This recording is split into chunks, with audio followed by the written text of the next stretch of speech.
Bonjour à toutes et à tous, bienvenue dans cette nouvelle vidéo d'analyse des demi-finales d'Acapulco et de Dubaï et des quarts de finale de Santiago. Les pronostics, on va dire, ont été respectés. Voilà.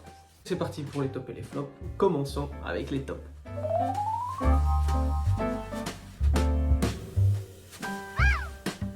Le premier top pour moi, évidemment, c'est notre ami Stefanos Tsitsipas qui a surclassé Talon Griekspoor. 2 x 6-4, très solide. Franchement, hier, j'ai retrouvé un Tsitsipas avec un revers lâché, vraiment très intéressant. Il était tout en décomplexion et on voit vraiment les pièces du puzzle qui commencent à s'imbriquer. Et donc vous voyez, travail paye, comme on disait hier. Il a respecté son plan de jeu, on était face à un Griekspoor qui, je pense, était rincé aussi physiquement. Même s'il y a des séquences de jeu qui nous ont montré qu'il voulait quand même aller chercher le match. Et hier, Tsitsipas plus en jambes, plus frais, beaucoup plus sur ses appuis. Et il a été très bon en revers, vraiment c'était le point positif hier, des très belles diagonales, même le long de ligne il a pu parfois proposer des accélérations tout à fait géniales. Tsitsipas, 2 x 6-4, il n'y a rien à dire. Évidemment il était favori de ce match, mais bon, compte tenu de ce que nous avait proposé Griekspoor, on pouvait mettre des réserves, mais personnellement j'étais assez convaincu qu'il gagnerait, donc je suis content pour lui. On va arriver sur la terre battue, sa surface. Avec des résultats comme ça sur dur, je pense qu'il peut faire une très belle saison sur terre battue. On va voir ce que ça va donner. En tout cas, bravo à Steph qui continue et qui nous montre que, voilà, encore une fois, c'est le mental qui paye. Chut, on dit rien, on travaille et on avance. Tsitsipas qui va pouvoir voilà, préparer sa finale contre Auger-Aliassime, qui n'est pas un top pour moi, qu'il a fait respecter la loi et c'était très bien parce que le premier set était pas si bon. Et derrière, il s'est un petit peu plus canalisé. Il a un petit peu plus réfléchi et surtout à Quentin Halys qui a été physiquement de moins en moins efficace, surtout sur les courses latérales, qui a pu quand même remporter des jeux de service grâce à son service. Et dans l'ensemble, Auger-Aliassime très solide et un Quentin Halys qui a tout donné jusqu'au bout.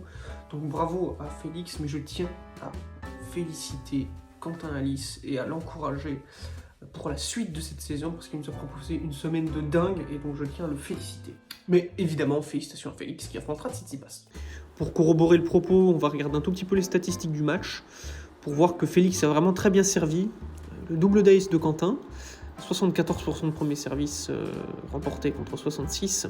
Et pourtant, sur l'ensemble du match, on va voir que ça s'est dégradé parce que le premier set, effectivement, de Quentin est vraiment bon. Hein, 70% de points gagnés au premier service, 69% de première balle. Même si la seule balle de break qu'il a sauvée, il ne la sauve pas. 67% de points gagnés au deuxième service, c'était très solide. Dans le deuxième, c'est un petit peu moins bon. Et c'est surtout Félix qui a serré la vis au service. 82% de points gagnés derrière la première balle. Pareil, 0 sur 1 dans les balles de break à sauver, mais 2 sur 2 pour Félix. Et c'est dans le troisième, vraiment ça s'écroule au service pour Quentin. 50% simplement de points gagnés derrière la première balle. Un seul ace. Et il n'a pas réussi à convertir une seule des 2 balles de break. Donc voilà, 5-7, 6-4, 6-3. Très solide de la part de Félix. Passons maintenant à Acapulco, où pour moi le top c'est Marach, qui a été très solide face à un Brandon Nakashima qui n'a rien lâché jusqu'au bout. Vraiment, voilà, les deux ont joué leur tennis en essayant de se déborder dans les rallyes. Les deux ont plutôt bien servi. Marach dans le premier set, c'était vraiment catégorique, il remporte le premier set, voilà, 6-4, je break une fois, mes jeux de service sont carrés. Deuxième set, il nous fait un petit peu une Steph Tsitsipas, où il sent que le vent tourne, il a cette petite déconcentration du début de deuxième. Et Nakashima qui se met dedans, et qui lui met 6-1, Nakashima très solide, et voilà, on sent que Marach laisse un petit peu le set couler pour pouvoir en remettre une couche dans le dernier set. Et ça repart comme dans le premier. Marach qui break, mais qui se fait débreaker. Donc il revient, Nakashima, et donc 5-4 Marach service. Nakashima, 2 balles de match sauvées par Nakashima qui sert bien. Mais voilà, un peu comme Berrettini face à Tsitsipas, le craquage à 5-4 et Marach avec peut-être ce surplus d'expérience qui est venu chercher Nakashima. Donc voilà, un Marach qui a été bon dans les moments importants, De temps en temps, on sent qu'il y a des petites absences parce qu'il veut un peu trop en mettre, ou il veut raccourcir les points. Et c'est un peu dommage qu'il ne prenne pas toujours cette patience parce que vraiment il a tout dans sa palette pour pouvoir vraiment briller. Et donc il parfois s'auto-met un petit peu en difficulté, alors que objectivement il avait plus d'armes que Nakashima pour gagner ce match, peut-être en 2 sets. Mais voilà, dans le 3e set, peut-être qu'il aurait pu peut-être l'abréger plus vite, peut-être un petit peu cette peur de gagner, mais voilà. En tout cas, bravo Marach quand même, qui a réussi à conclure ce match et qui affrontera Davidovich Fokina, dont on reviendra plus tard, parce que pour moi c'est un flop Denis Shapovalov, et non pas un top Davidovich Fokina, mais on va en parler dans les flops. Et donc le dernier top pour moi, c'est encore une fois Cerundolo, qui s'est sorti d'un match vraiment difficile face à Etcheverry. Etcheverry qui nous confirme que, évidemment, il a le niveau pour aller titiller des joueurs comme Cerundolo. Voilà, ça reste Etcheverry qui remporte le premier set. Très proprement, en ayant breaké dans le premier très vite, tout de suite, dès le premier jeu. Se fait débreaker, mais rebreak et derrière garde la constance. Et derrière, 2 sets très solides au service de Cerundolo. Effectivement, c'est quand même 83% de points gagnés derrière la première balle, donc très efficace avec des zones très variées. C'est moins d'ace qu'Etcheverry, donc on pourrait croire qu'il a moins bien servi. Mais non, parce qu'il a remporté beaucoup plus de services gagnants. Et donc, c'est que 60% de première. Imaginez s'il en avait passé plus, ça aurait été encore pire.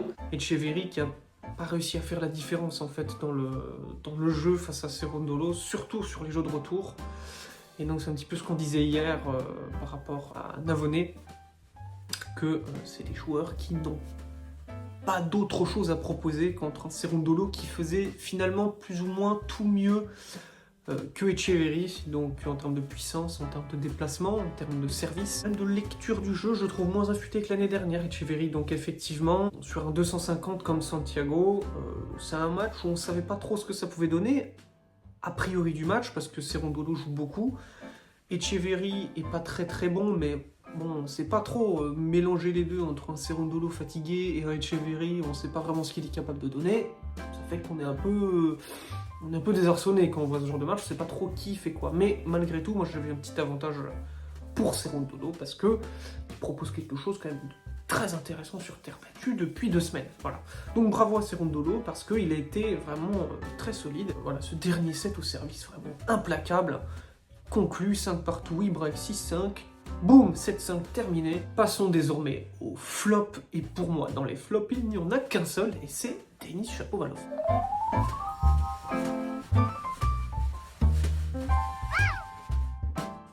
Alors pourquoi est-ce que je mets Shapovalov en flop? Parce que, vous voyez, je vous l'avais dit hier un petit peu aussi, ce qu'il m'a montré contre Marcos Giron, ça n'était pas de bon augure. La preuve en est. Mène 4-1 dans le premier set. En fait, ça se break et ça se débreak un peu n'importe comment, alors que Shapovalov, c'est un gros service. Davidovich, c'est pas un monstre de retour. On peut d'ailleurs le voir dans les stats. Surtout ce que les stats mettent en avant, c'est l'irrégularité au service, que 54% de première balle. Pour un joueur comme Shapovalov, on lui enlève une grosse arme de son jeu, et puis il se fait breaker 4 fois, ce qui est quand même relativement énorme. On voit, Fokina, voilà, c'est 0 ace, 70% de première, donc lui a servi dans ses clous, mais Shapovalov, on voit que les stats, elles n'ont pas de sens. Ça part justement dans tous les sens. Et c'est ça le gros problème de ce match pour le Canadien.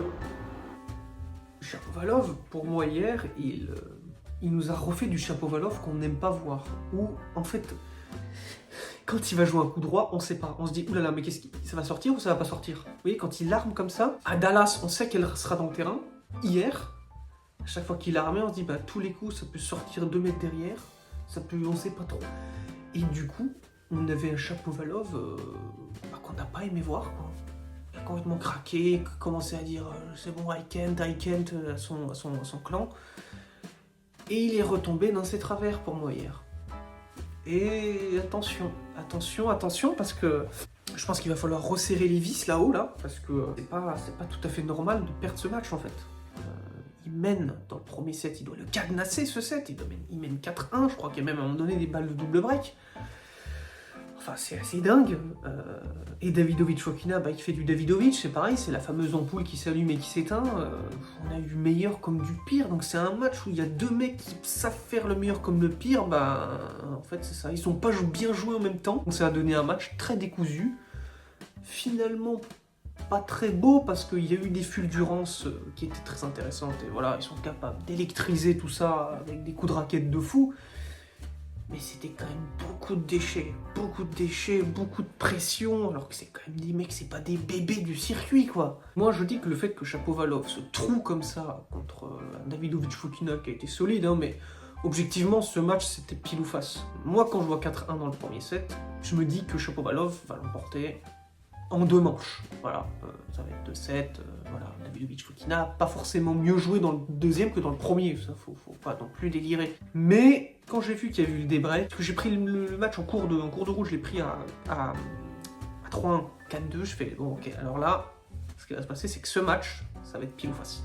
Que là, les jeux de service ne veulent rien dire. Shapovalov, il doit plier ce match en 2-7, et finalement, il se l'auto-rallonge, et puis dans le deuxième set, c'est la même chose, mais dans l'autre sens, c'est-à-dire qu'il y a Davidovich Fokina qui break, il se fait débreaker, Shapovalov qui break pour servir pour le set, il se fait débreaker en faisant des fautes, parce qu'à chaque fois que le break a lieu, c'est pas des coups de génie de l'adversaire, c'est des fautes énormes des deux joueurs. Il se fait débreaker, puis après il prend 7-1 dans le tie-break.